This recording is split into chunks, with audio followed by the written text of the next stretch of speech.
I stood at the living room window, watching the sky turn weird. Not your regular storm clouds. These moved wrong. They circled like they were following something or hunting. The wind picked up, rattling the window frame. I've seen a lot of Oregon storms in the 15 years since we moved here, but nothing like this. Nothing since that night in Germany 35 years ago. "Dylan? Dinner's ready," Peggy called from the kitchen. I heard her, but I couldn't look away. The clouds twisted tighter, darker in the center, like a drain opening up in the sky. "Did you hear me?" Peggy's voice was closer now, probably in the dining room. "Yeah, be there in a minute," I said, not moving. The trees along our property line bent in the wind. Branches whipped back and forth like they were trying to get loose. The neighbors' wind chimes went crazy, clanging like an alarm. Then I heard it, just barely. A whisper carried on the wind. "Dylan." I stepped back from the window, just the wind. Had to be. Dylan Hernandez. My name. Clear as day. Not Peggy's voice. Something else. "Dylan?" This time Peggy was right behind me. "You okay?" I turned around. She had that look on her face, the one that said she was worried but trying not to show it. "Fine," I said, "just watching the storm." She glanced past me at the window. "Looks like it might be a bad one. They said we might get some thunder, but this looks different." "Yeah," I said, "different." "Well, come eat before it gets cold. I made that chicken you like." I nodded but didn't move. The sky had gone almost green now. Unnatural. Peggy touched my arm. "What's wrong?" "Nothing," I lied. "Just reminds me of something." "Germany?" she asked. I looked at her. After 23 years of marriage, she knew all my tells. "Yeah," I said, "Germany." She squeezed my arm. "That was a long time ago." "I know." "You come eat," she said. I took one last look at the storm, then pulled the curtains closed. Didn't help much. I could still hear the wind. We sat down to eat, but I couldn't focus. My mind kept drifting back to 1985, to listening post-echo on the German border. I was 23 then, just a specialist with the Army Security Agency. We monitored Soviet communications, boring work mostly, until that night. "You're not eating," Peggy said. I looked down at my plate. I'd cut the chicken into little pieces but hadn't taken a bite. "Sorry," I said, and forced myself to eat. "Want to talk about it?" she asked. I shook my head. "Old stuff, nothing important." She didn't believe me, but she let it go. That's one of the things I love about her. She knows when to push and when to wait. The wind got louder while we ate. The house creaked and groaned. The lights flickered once, twice. "Should I get the candles?" Peggy asked. "Probably a good idea," I said. She got up and went to the kitchen. I sat there, listening to the wind, thinking about that other storm. The one at Echo. How the sky had looked just like this. How the wind had sounded the same. How everything had changed that night. 7 of us at the post. Me, Ryan, Stephen, Jake, Rowan, Rodney, and Ray. Captain Miller in charge, monitoring Soviet communications like always. Then the storm hit, not like any storm I'd seen before, and the voices we heard weren't Russian. Something crashed outside, snapping me back to the present. I went to the window and pulled the curtain aside. A tree branch had fallen on the porch. "It's getting worse," Peggy said, coming back with candles and matches. "Yeah." I let the curtain fall closed. "Listen, I'm going to check the house, make sure everything's secure." She gave me a look. "Dylan, just being careful," I said. "With the wind like this." I started with the front door, locked and deadbolted, then the back door. Same, every window in the house, one by one, all locked. I checked the garage door too, secure. It's not paranoia if it happened before. Back in the living room, Peggy was watching the weather report. The TV kept cutting in and out. "They're saying it's some kind of freak system," she said, "moving in from the coast." "What else are they saying?" I asked. "Well, not much. Signal keeps dropping." As if on cue, the TV went to static, then came back. "They don't seem to know what's causing it." I sat down beside her, but my mind was elsewhere. Back at Echo. Back with Ryan Nunez, my best friend since basic. Ryan, who'd been the first to hear the voices. Ryan, who'd been the first to disappear. The TV went dead. The power followed a second later. "Perfect timing with those candles," I said, trying to sound normal. Peggy lit one. "You think it'll last long?" "Hard to say." I got up and went back to the window. The storm had gotten worse, much worse. The clouds spun faster now and lightning flashed inside them. Not regular lightning, it stayed too long, moved too slow, like something alive. I needed to call Miller, Captain Cameron Miller, our CO at Echo. He'd know what to do. He'd seen it before, same as me. If this was happening again, he needed to know. I grabbed my cell phone. No service. Of course. "Landline's probably out too," Peggy said, reading my mind again. "I tried it anyway, dead." "Dylan, you're scaring me," she said. "And what's going on?" I wanted to tell her everything was fine, that it was just a storm, that my mind was playing tricks on me. But I couldn't lie to her. Not really. "I don't know," I said. "Probably nothing. Just being cautious." Another crash outside, louder this time. The lights in the neighbors' houses were all out too. The whole block, maybe the whole town, gone dark. I went to my office, opened the bottom drawer of my desk and took out a notebook and pen.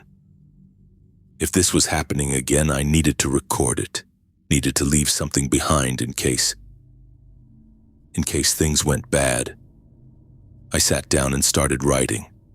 Everything I could remember about Echo, about the storm, the voices, the disappearances, about what Miller told us and what he didn't, about what we found in the woods, what found us. The wind howled louder, the house shook with it. I wrote faster, had to get it all down, all of it before Dylan. There it was again. My name, louder this time, not carried on the wind but inside it, part of it. Dylan Hernandez.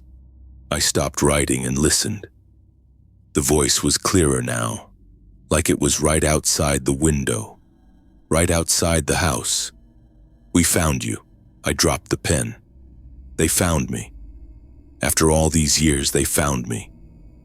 I knew then with absolute certainty that the thing from Echo had come back. And this time, it wasn't going to let me go. The memory hit me hard. Just like that, I was back at Echo, 1985, West Germany. I remember the wind picking up that night, came out of nowhere. I pulled my coat tighter, but it didn't help much. The cold at Echo wasn't normal cold. It got inside you, made a home there. We were stuck on this little hilltop listening post about 5 miles from the East German border. Nothing but trees and hills and more trees. "Think we'll get mail today?" Ryan asked, leaning against the doorframe of our barracks. He asked the same question every day, like it was some kind of joke between us. "Yeah, and maybe they'll deliver pizza too," I said. Ryan laughed. "Man, what I wouldn't give for a pizza right now." He rubbed his hands together. "Pepperoni, extra cheese, extra." "Stop, you're making it worse." That was Ryan Nunez for you. Always joking, always making the best of things. We'd been friends since basic. Ended up at Echo together, just dumb luck, I guess. "Seriously though, supply truck's already 3 days late," he said. I nodded. "Weather's getting worse. They probably can't make it up the road." The listening post was 7 of us total. Me, Ryan, Stephen, Jake, Rowan, Rodney, and Ray, plus Captain Miller. Our job was simple. Monitor Soviet communications. Report anything unusual. Most days nothing happened. We just sat in our towers, listened to static, played cards, and tried not to freeze to death. I headed to the mess hall for coffee before my shift. Stephen Murray was there, hunched over weather charts. Stephen was our unofficial meteorologist, always tracking temperatures, pressure systems, wind patterns. The guy lived for that stuff. "Hey," I said, pouring myself a cup. Stephen didn't look up. "This doesn't make sense." "What doesn't?" He pointed at his charts. "These patterns. The storm's circular, but it's not moving like a normal system. It's just sitting on top of us." I looked at his papers, just looked like lines and numbers to me. "Maybe it'll blow over soon." "That's just it," Stephen said, finally looking up. His glasses caught the fluorescent light. "It's not blowing anywhere. It's getting stronger, but it's not moving like it's, I don't know, focused on us." I shrugged. "Great. More cold." "It's not just the cold," Stephen said. "The barometric pressure's all wrong, and there's something else." He stopped, shook his head. "Probably nothing. Equipment malfunction." "What?" "The equipment's picking up some kind of interference. Not radio signals, something else. I can't explain it." I finished my coffee. "Well, figure it out before my midnight shift. I don't want any surprises up there." Stephen went back to his charts. "Yeah, sure." I tried to sleep before my shift, but couldn't. The wind kept getting louder, rattling the windows of our barracks. By the time I got up to relieve Jake in the northeastern tower, it was snowing hard. "Have fun," Jake said, grabbing his coat. "Radio's acting up, lots of static." "Great," I said. The northeastern tower was the worst one, furthest from the main building, coldest and loneliest. 4 hours of staring at dials and listening to nothing. I settled in, adjusted the headphones, and started my log. 2 hours in, the storm really picked up. Snow blasted against the windows so hard I thought they might break. The wind made this weird howling sound like it was trying to get in. I kept adjusting the dials, trying to filter out the noise. That's when I heard it. My name, just my name at first, Dylan. I took off my headphones, thinking it was coming through the radio, but it wasn't. The voice was outside. "Dylan." I looked out the window. Nothing but swirling snow and darkness. "Dylan Hernandez." That stopped me cold. Nobody at Echo called me by my full name. Nobody. I grabbed the radio. "Command, this is Northeast Tower. You got anyone outside right now?" Rowan Quinn answered. "Negative, Northeast. Everyone's accounted for. Why?" "I'm hearing something, someone calling my name." A pause. "Sensors don't show anything moving out there. Wind's probably playing tricks on you." "Yeah, maybe," I said, but I didn't believe it. The voice was too clear, too deliberate. I spent the next hour jumping at every sound, checking the windows, adjusting dials. The voice didn't come back, but the feeling that something was out there didn't go away. At midnight, Ryan showed up to relieve me. His cheeks were red from the short walk over. "Jesus, it's brutal out there," he said, stomping snow off his boots. "Wind nearly knocked me over twice." "Ryan," I said, "I heard something weird earlier." "What, like Russians?" He grinned. "No, like a voice, outside, calling my name." His smile faded a bit. "You serious?" "Yeah, my full name." Ryan looked at me for a second, then shrugged. "Probably just the wind, man. This place'll make you hear all kinds of stuff. Remember when Ray thought he heard music last month? This wasn't like that, it was clear. Look, you're tired. Go get some sleep." He took off his coat. "I've got this." I hesitated. "Just keep an eye out, okay?"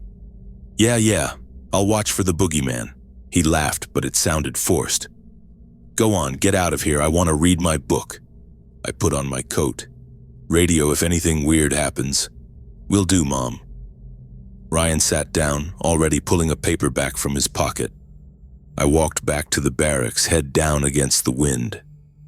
The snow was almost knee-deep now. I kept thinking about the voice, about how it knew my name. By the time I got back, I was exhausted. I fell into bed without even taking off my boots. I must have been asleep for maybe 20 minutes when the alarm went off. The perimeter breach siren, loud, insistent, impossible to ignore. I jumped up, grabbed my rifle, and ran outside. Rodney Turner and Ray Gardner were already there, pulling on coats. "What's going on?" I yelled over the siren. "Don't know," Ray shouted back. He was a big guy, former boxer. "Command says northeast sector." My stomach dropped. "Ryan's tower." The three of us ran through the snow toward the northeastern tower. The wind was so strong we had to lean into it just to move forward. Snow pelted our faces, got in our eyes. The siren kept wailing. We reached the tower. The door was open, swinging in the wind. Inside, empty. Ryan's book lay open on the desk, his coffee still steaming. His coat hung on the back of the chair. "Ryan?" I called, looking around the small space. Nothing. Ray pointed at the window. "Look, footprints in the snow leading away from the tower toward the forest." "He went outside? Without his coat?" Rodney said, his voice rising. Rodney was young, high-strung. This wasn't helping. I picked up the radio. "Command, northeast tower is empty. Nunez is gone. We've got footprints leading east." Captain Miller's voice came through. "Stay put. I'm coming with Jake and Rowan. We'll organize a search." 10 minutes later, Miller arrived with the others. He looked at the footprints, then at the tree line about 100 yards away. "Tracks are already filling in," he said. "We need to move now. Standard search pattern, stay in radio contact. Gardner and Turner head north along the perimeter. Quinn and Estrada south. Hernandez, you're with me. We follow these tracks directly." No one asked why Ryan would leave his post. No one mentioned the cold or the danger. One of our own was missing. That's all that mattered. Miller and I followed the footprints into the forest. They weren't straight. They zigged and zagged like Ryan had been disoriented or running from something. "Did Nunez say anything unusual when you left him?" Miller asked. "No, sir, he was fine. Thought I was imagining things when I told him about the voice." Miller stopped. "What voice?" I told him about hearing my name. He didn't say anything for a long time, just stared at the tracks disappearing into the dark. "Sir," I said. "Let's keep moving," he finally said. "Stay close." We walked for almost 2 hours. The forest got thicker, the snow deeper. The footprints kept going, sometimes clear, sometimes almost invisible. The wind howled through the trees, carrying ice crystals that stung my face. My feet went numb. I lost track of time. Then Miller stopped so suddenly I almost ran into him. He pointed. There. Something dark against the snow. I moved closer. It was Ryan. He was lying face up, arms and legs bent at impossible angles, like he'd been broken and put back together wrong. His eyes were open, frozen in a look of absolute terror.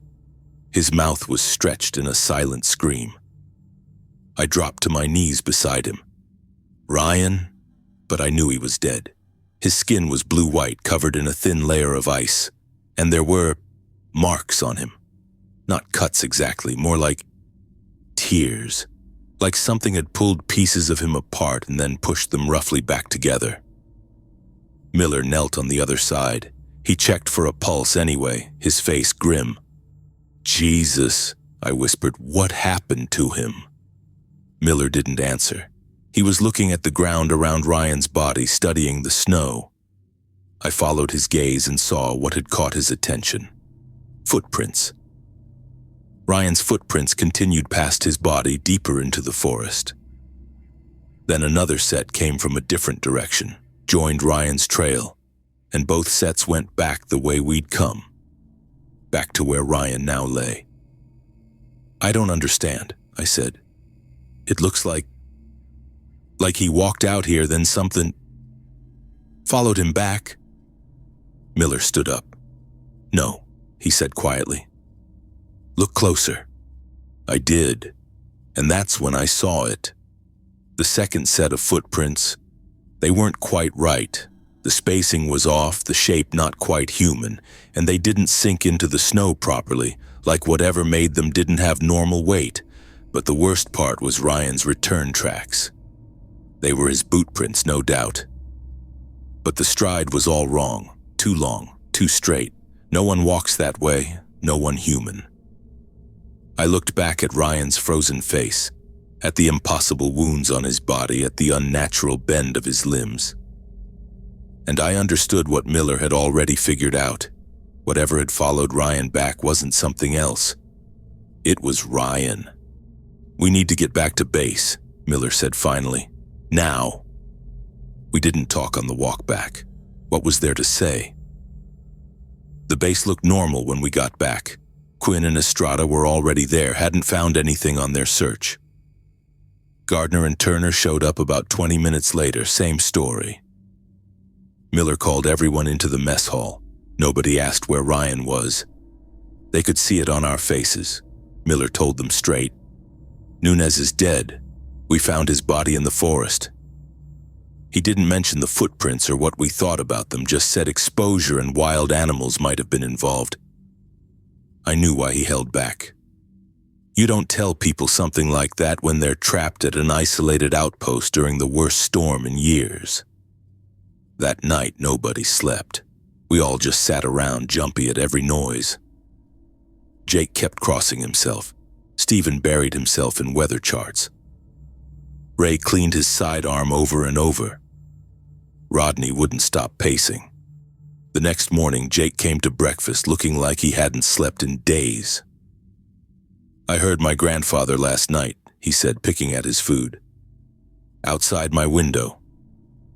"Your grandfather?" I asked. "Yeah. He died when I was 10, but I heard him, calling my name, saying he needed to talk to me. I felt cold all over." "Did you answer him?" Jake shook his head. "No way, man. My abuela always said never answer if the dead call your name. It's not them calling." That night, Jake disappeared. His bunk was empty for morning roll call. Miller organized another search party, me, Ray, and Rowan heading out while the others secured the perimeter. We followed footprints leading from the east door toward the tree line. Just like with Ryan. We found Jake about a mile in. Worse than Ryan, much worse. His body was twisted up like a pretzel, his eyes were gone, and his skin. It had this waxy, melted look, like someone had tried to reshape him. The weird part was how his uniform was still perfectly buttoned, not a wrinkle on it. "Jesus Christ," Ray whispered, turning away. Miller ordered us not to touch the body. We marked the location and headed back. Same as before, there were 2 sets of tracks, Jake's going out and Jake's coming back. Only they weren't really his. Over the next week, we lost 5 more. Rowan went next, then 2 guys from the communications team, then the cook, then a mechanic. All the same way. They'd hear something outside calling their name, disappear, and we'd find their bodies later, all twisted up wrong with those double tracks. The base went to hell. People stopped sleeping, stopped talking much. We kept the lights on 24/7. Nobody wanted to be alone. Miller tried to radio for evac, but the storm was messing with our equipment. We couldn't get a clear signal out. I was in the main communications room with Stephen when Rodney lost it. We heard shouting, then gunshots from the west hallway. We ran over and found Ray wrestling Rodney to the ground while Rodney screamed and fired his pistol at the corners of the room. "They're in the shadows," he kept yelling. "They're watching us from the shadows." It took Ray and 2 others to hold him down. Miller sedated him with something from the med kit and we locked him in the supply closet, only place without windows. That night our radio went completely dead, not just static, dead. Same with the backup systems, we were cut off. Miller called us all together, just 5 of us left now. Me, Stephen, Ray, and a communications specialist named Alvarez. Miller looked like he'd aged 10 years in a week. "I'm initiating contingency Delta," he said. None of us knew what that meant, but his tone made it clear this wasn't standard protocol. "Follow me," he said. "All of you." He took us to his office and moved the filing cabinet, revealing a door I'd never noticed before. A keypad was mounted next to it. Miller punched in a code and the door clicked open. Behind it was a narrow staircase leading down. "Sir?" I said. "What is this?" "The real reason we're here," he answered. The basement was small, concrete walls with a single bare bulb. In the center sat a metal crate about the size of a footlocker. It was secured with 3 different locks and had radiation warning symbols on all sides. "Gardner, Murray, help me with this," Miller ordered. Ray and Stephen moved forward and Miller handed them each a key. He had the third. They unlocked it together but didn't open it. "We need to move this to Building C," Miller said. "Hernandez, you and Alvarez take the other end." The crate was heavy, way heavier than it looked. We carried it up the stairs, across the compound, through the howling storm and into Building C, a small auxiliary structure we mainly used for storage. Miller had us place it on a table in the center of the room. After securing the door, Miller opened the crate. Not all the way, just enough to reach inside.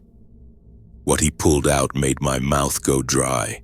It was a crystal or something like it, about the size of a football but shaped all wrong, angles that seemed to shift when you looked at them. It glowed with this pulsing blue-green light that didn't illuminate anything around it. The longer I stared, the more I felt like I was falling into it. The moment Miller took it out, the storm outside went quiet, like someone had flipped a switch. The sudden silence was almost worse than the howling wind had been. I felt a pressure building in my head. Not painful exactly, but like something was pushing against my thoughts. "What is that thing?" I asked. Miller cradled it carefully in his gloved hands. "We recovered it from a Soviet research facility in '53. They'd found it in Siberia, buried in permafrost they estimated to be over 20,000 years old." "What does it do?" Stephen asked, keeping his distance. "We don't know everything," Miller said, "but it affects natural phenomena, weather patterns, electromagnetic fields, and it attracts other things, entities that aren't from here." I looked from the crystal to Miller's face. "Sir, what are you saying? This outpost, we're not really here to monitor Soviet communications, are we?" Miller shook his head slowly. Echo was established to guard this object. The listening post was just a cover story. Only the commanding officer in Washington know the truth. The crystal sat on the metal table in Building C, casting that weird blue-green glow that didn't actually light up anything around it. I couldn't take my eyes off it. "So we've been babysitting this thing all along?" Ray asked, breaking the silence.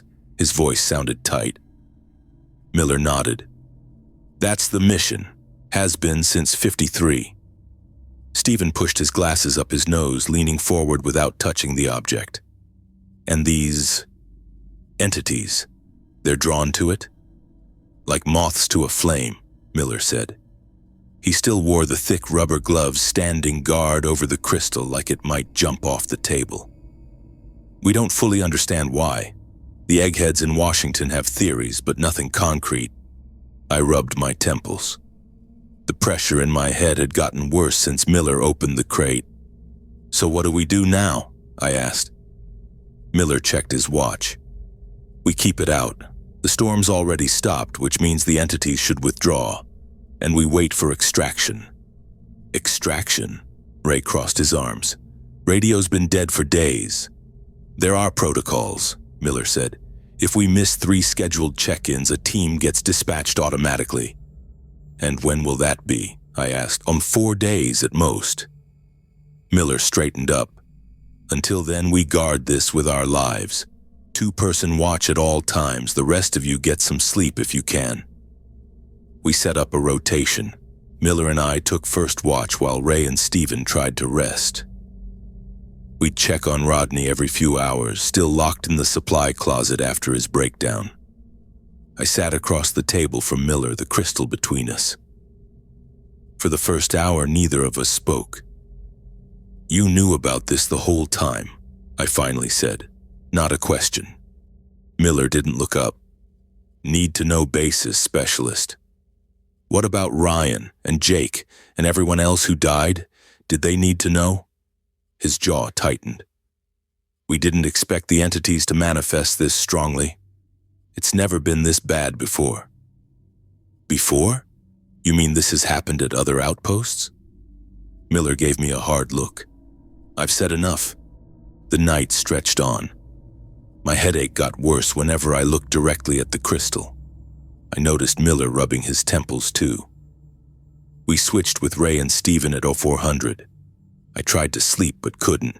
The beds in the barracks felt wrong now, too empty with so many guys gone. By morning, I felt the difference. The pressure in my head had eased a bit. The air seemed lighter somehow, like something heavy had been lifted. Miller noticed it too. "They're retreating," he said when I reported back for my next shift. "The entities. They're moving away from the area." "How can you tell?" I asked. "You feel it, don't you? The pressure's going down." He nodded at the crystal. "And look." The blue-green glow pulsed slower now, more regular, like a heartbeat settling after a sprint. The next 3 days followed the same pattern.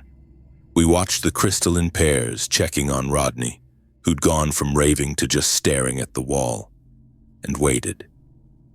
With each passing hour, the weird feeling in the air faded more. The voices that had called from outside completely stopped. No more footprints appeared in the snow. The crystal's pulsing slowed to a steady, gentle rhythm. On the 4th day, just after dawn, I heard it first, the distant thump, thump, thump of helicopter blades. I was on watch with Ray when the sound reached us. You hear that?" I asked. Ray nodded, already moving to the window. "Chopper, coming in from the southwest." I grabbed the binoculars from the shelf. Through the lenses, I spotted it, a dark green military helicopter cutting through the clear morning sky. "Go wake Miller," I told Ray, not taking my eyes off the approaching aircraft. Miller appeared within minutes, fully dressed like he'd been waiting for this moment. He didn't seem surprised or relieved, just nodded once and said, "Right on schedule." We watched from Building C as the helicopter touched down in the clearing just beyond the perimeter fence. 4 figures jumped out, 3 in standard military gear and 1 in a suit despite the cold. They moved with practiced efficiency, securing the area before approaching the main gate where Miller went to meet them. "Who are they?" I asked Ray, who stood beside me at the window. He shook his head. "Cleanup crew, probably." Steven joined us, rubbing sleep from his eyes. "They're here for the artifact." We watched Miller talking to the man in the suit. Even from this distance, I could tell the conversation wasn't friendly. Miller pointed at Building C several times, his posture stiff. 10 minutes later, Miller walked in with the team. The man in the suit had gray hair and cold eyes that took in everything without giving anything away. "This is Mr. Walsh," Miller said, no first name. "He's taking over the operation." Walsh barely glanced at us before his eyes locked on the crystal. "Secure the artifact," he told the soldiers behind him. They moved forward with a specialized container, different from our crate. This one had insulated walls with strange markings and digital locks. They transferred the crystal using tools, never touching it directly. "What about the rest of us?" Steven asked. "You'll be debriefed separately," Walsh said, not looking away from the packing process, "then reassigned." They took the crystal first, loading it onto the helicopter with the kind of care you'd use for nuclear material. Then came the debriefings. They put us in different rooms, me in the communications center, Ray in the kitchen, Steven in the barracks. My interviewer was a woman in her 40s with a recorder and a stack of forms. "Please state your full name and rank," she started. "Specialist Dylan Hernandez, Army Security Agency." She nodded, checking something off. "Specialist Hernandez, please describe the events of the past 2 weeks in your own words." I told her everything: the storm, the voices, Ryan disappearing, the footprints finding his body, Jake's disappearance, the others, the crystal. As I talked, she just kept nodding like nothing I said surprised her. When I finished, she slid a thick document across the table. "This is a non-disclosure agreement. It states that you understand the classified nature of what occurred here, and that you are prohibited from discussing these events with anyone, ever, under penalty of federal prosecution. And if I don't sign?" Her smile didn't reach her eyes. "That would be unfortunate for your future career prospects, Specialist." I read through it. The agreement basically rewrote everything that happened. According to this document, we'd experienced extreme weather conditions that caused equipment malfunctions. Ryan and the others died from exposure after getting lost in blizzard conditions. The crystal wasn't mentioned at all. I signed it. What choice did I have? They kept us separated for most of the day. I only saw the others when we gathered to load our personal belongings onto the helicopter. The cleanup team stayed behind, probably to sanitize the whole place. "Where are they sending you?" I asked Ray as we waited to board. "Fort Huachuca, Arizona." He gave a humorless laugh. "About as far from snow as you can get. You?" "Presidio of Monterey, California." Stephen joined us, carrying his duffel bag. "Fort Meade for me." We all understood what they were doing, splitting us up, sending us to opposite ends of the country, making sure we couldn't compare notes or back up each other's stories. Miller was the last to board. He looked tired, older somehow. "Sir," I said when he passed by me, "what happens now?" He paused. "We follow orders, Specialist. We forget." But I didn't forget. Not after I finished my remaining service in California. Not after I left the military and used my GI Bill to get a teaching degree. Not after I moved to Oregon and got a job teaching high school history. I tried to move on. I really did. I met Peggy Bennett at a teachers' conference in Portland in '92. We got married the next year. Had our first kid, Samantha, in '95 and Michael 2 years after that. Built a life together in our little house with the big oak tree out front. I never told Peggy what happened at Echo, never told anyone. The few times I tried talking about my service, I just mentioned monitoring Soviet communications. Boring stuff, I'd say. Nothing exciting happened. But the memories didn't fade like they were supposed to. They got sharper, more detailed. I'd wake up at night seeing Ryan's frozen face, his limbs bent at those impossible angles. I'd hear the voices calling my name in the wind during storms. Sometimes I'd see that blue-green glow behind my eyelids when I blinked. The nightmares were the worst. Always the same one, walking through the forest, following footprints in the snow, but when I reach the body and turn it over, it's my own face staring back, ice-covered and dead. And something else wearing my skin walking back to the outpost. I'd wake up screaming and Peggy would hold me until I stopped shaking. "Just a bad dream," she'd say. "It's not real." But it was real. All of it. The voices, the footprints, the crystal. Whatever came for us at Echo was real. And sometimes when I'd hear the wind pick up outside our house in Oregon, I'd wonder if it was still out there, looking for the rest of us. I never broke the agreement, never told a soul what really happened, but I never stopped looking over my shoulder either. The house shook like it might tear apart any second. I stood in the living room watching through the window as the wind bent trees almost sideways. The circular pattern in the clouds had tightened into something that looked wrong, like a dark eye staring down at our neighborhood. "Dylan, come away from there," Peggy said from behind me. I didn't move. There's something I need to get. What are you talking about? We need to get to the basement if this is a tornado. It's not a tornado. I turned to face her. Remember when I told you about Germany, about Echo? This is the same thing. It's back. I need to get something from the basement, I said. I headed down the stairs with Peggy following close behind. Our basement was finished, half rec room, half storage. I went straight to the back corner where I kept a few boxes of old military stuff. Behind those boxes was a small fireproof safe. I pulled it out and entered the combination, Ryan's birthday. Inside was a metal lockbox I hadn't opened in decades. "What is that?" Peggy asked. "Something I wasn't supposed to keep." I unlocked it with a small key I kept on my keychain. Never used it, but always carried it. The box contained 3 things I'd smuggled out against orders. First was a torn piece of paper with symbols I'd ripped from Miller's notes when no one was looking. Second was a photograph of our team at Echo. All 7 of us standing in front of the main building, taken a week before everything went to hell. And third was a slip of paper where I'd written down coordinates I memorized from the artifact crate before they took it away.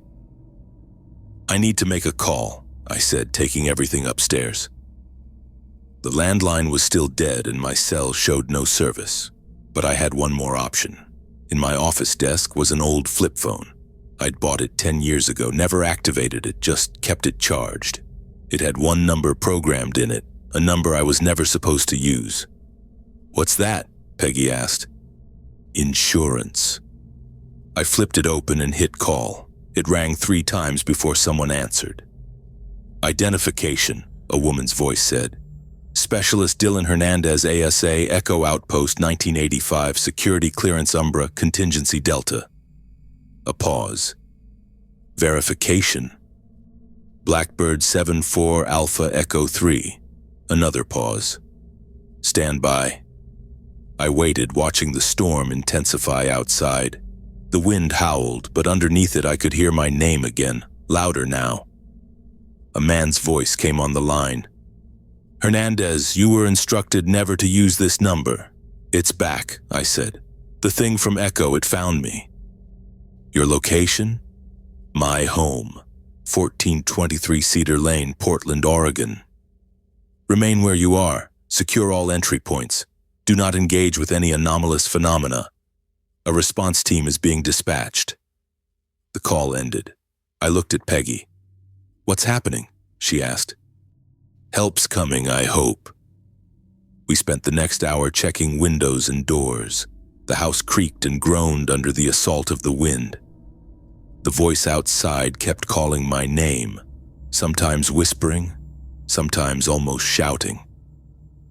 I tried to ignore it. Finally, headlights cut through the darkness outside. 2 black SUVs pulled up in front of our house. 4 men in dark suits got out, seemingly unbothered by the wind that was nearly knocking me over when I opened the front door. "Mr. Hernandez?" the lead agent asked, showing me a badge. "I'm Agent Dawson. We need you and your wife to come with us immediately." "Where are we going?" Peggy asked. "A secure facility," Dawson said. "Please bring only essential items. We have a 10-minute window before the storm intensifies beyond safe extraction parameters."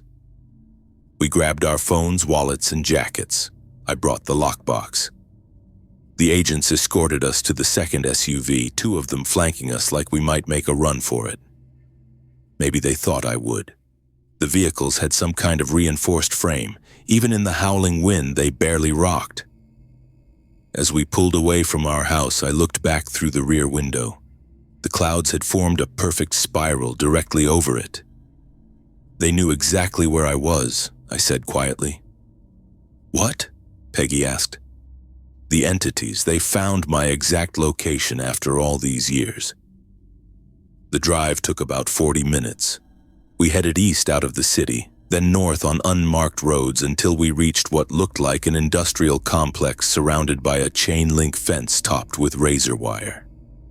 The sign said Northwest Environmental Research Center. But the security checkpoint and armed guards told a different story. We were ushered inside a concrete building and down several hallways.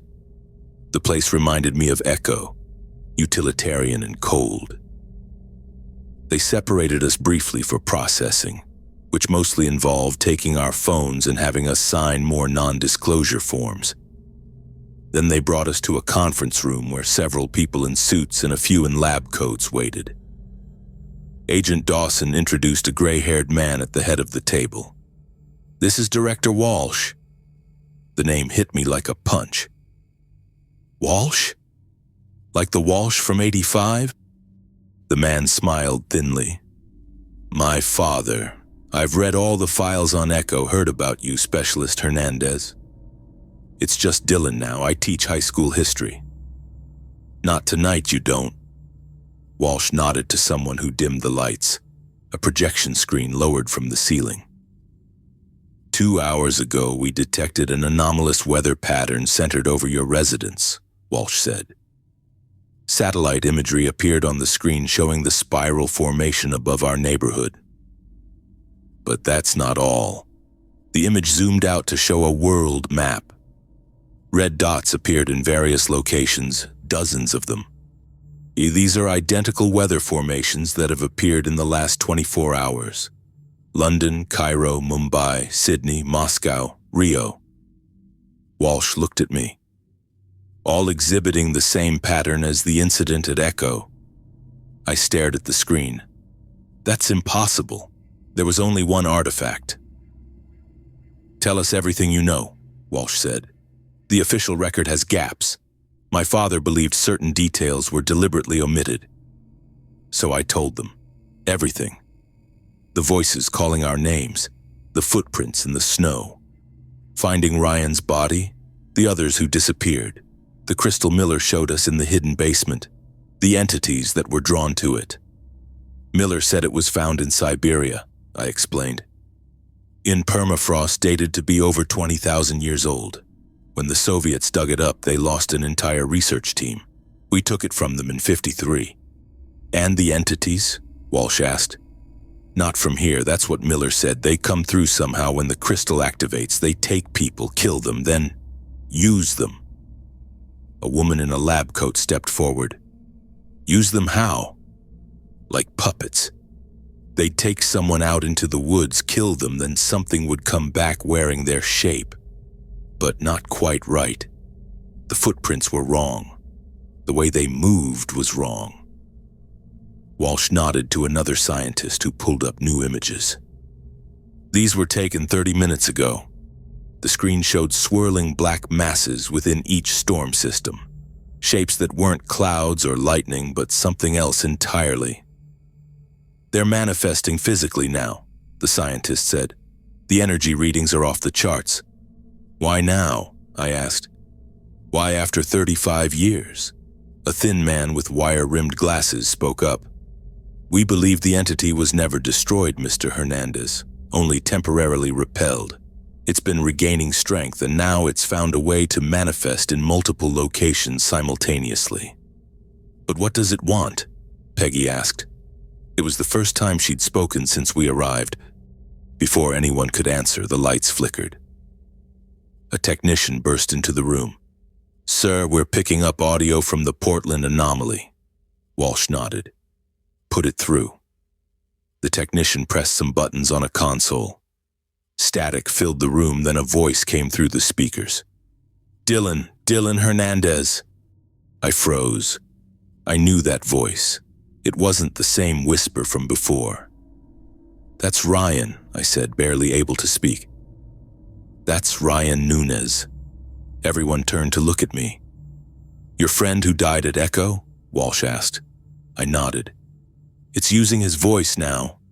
The voice continued. "We've been looking for you, Dylan, for so long. The others are gone, you're the last one."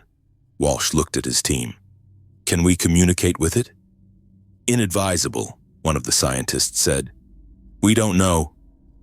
"I'll do it," I said, standing up. "I'll talk to it." The room erupted in objections, but I kept my eyes on Walsh. "It wants me. That's why it's here. Let me face it." Walsh studied me for a long moment. What would you need? Do you have any pieces of the original artifact? The crystal? Walsh hesitated, then nodded to an aide who left the room. Minutes later, they returned with a small lead container.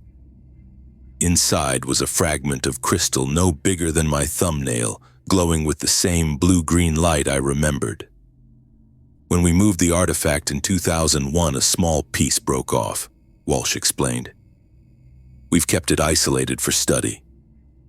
I picked up the fragment. It felt warm against my skin, and the pressure I remembered from Echo returned to my head. Not painful, just there. I need to go outside, I said. That's suicide, one of the agents argued. I looked at him. I've been running from this thing for 35 years. I'm done running. Walsh considered this, then nodded. Prepare a protective suit for Mr. Hernandez and set up a perimeter. 20 minutes later, I stood at the facility's entrance wearing what looked like a hazmat suit.